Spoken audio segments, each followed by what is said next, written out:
Hello mga guys, nandito pala kami ngayon sa may Obian, Maasin, Iloilo.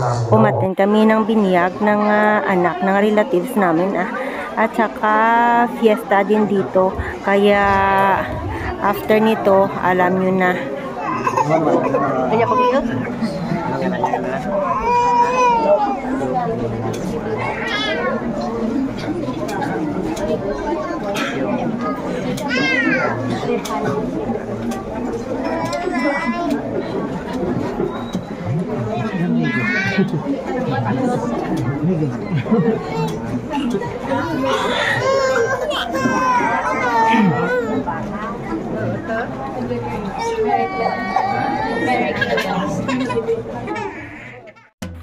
At dahil tapos na nga ang misa at binyag, pupunta na din kami doon sa bahay ng ng relative namin na merong anak na bininyagan. At medyo mataas ang lugar na pupuntahan namin at medyo malayo-layo. Yan, kung nakikita ninyo, medyo mataas yung lakarin namin. Kaya samahan na ninyo kami guys sa aming paglalakbay at makita ninyo ang kagandahan ng Obian, Maasin. Pero para sa amin, exciting and very cool gid, kaya kasi ang ganda ng lugar dito sa may Obian.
So malapit na kami sa bahay ng aming relative na pupuntahan, pero dito makikita ninyo ang tanawin, yung bundok. Ang ganda dito.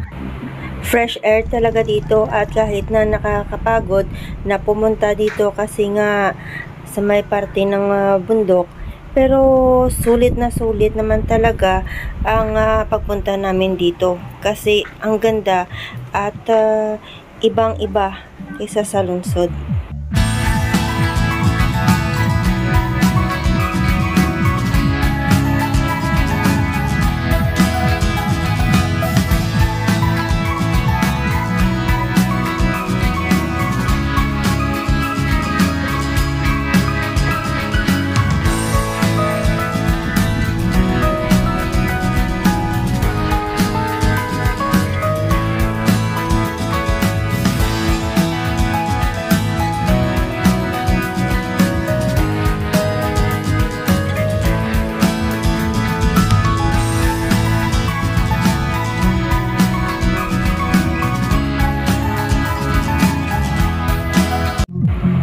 Unggoy na ito, kinunan talaga namin ng video kasi nakakamangha, at medyo matanda na ito kasi nga sabi nung taga rito 15 years old na daw siya. Hindi na siya nakaalis pa dyan sa punong yan dahil nga baka mawala pa siya sa nagmamay-ari nito. Dahil nga sa kami ay gutom na, kailangan na naming magkain. O sige, atak na.